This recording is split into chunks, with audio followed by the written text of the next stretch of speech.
Maimasa ameweza kufunguka na kusema ya kwamba ugomvi mkubwa kati ya Priscilla na Jux baada ya kuweza kuona Jux ameweza kumficha kwa muda mrefu, na hiki ambacho kinachoendelea sasa hivi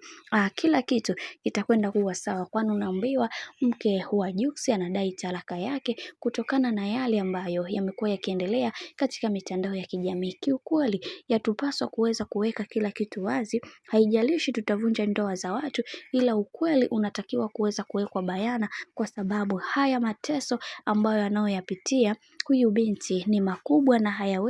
hawezi kuweza kustahimili. Baba yake yupo, lakini yeye ndo amekuwa kama baba na kama mama. Sasa unaambiwa Priscilla baada ya kusikia taarifa hizi ameibuka na kudai talaka yake, na akisema ya kwamba Juma Jux ni muongo na kumtaka aweze kuondoka nyumbani kwake. Hili jambo limeweza kuibua maswali mengi, na kila mtu aliweza kufunguka vitu vingi na kusema kiukweli yatupaswa kuweza kusimama imara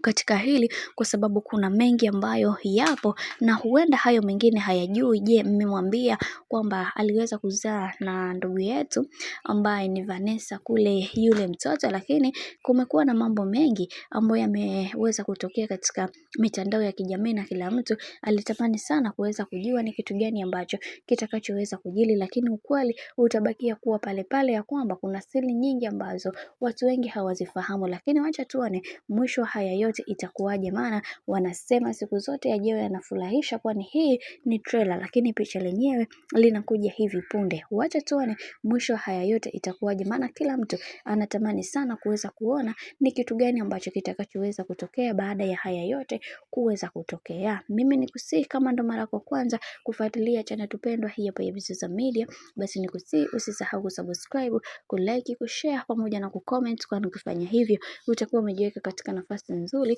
ya wewe kuweza kuenjoy na kufurahi pia katika channel tupendwa hii hapa ya Bizoza Media, kwani utakuwa unapata kila update ya video ambazo tunazoziweka hapa katika channel tupendwa hii hapa ya Bizoza Media. Mimi sina la ziada kwa upande wangu, nataka nikwambie nikutakie siku njema na kazi njema.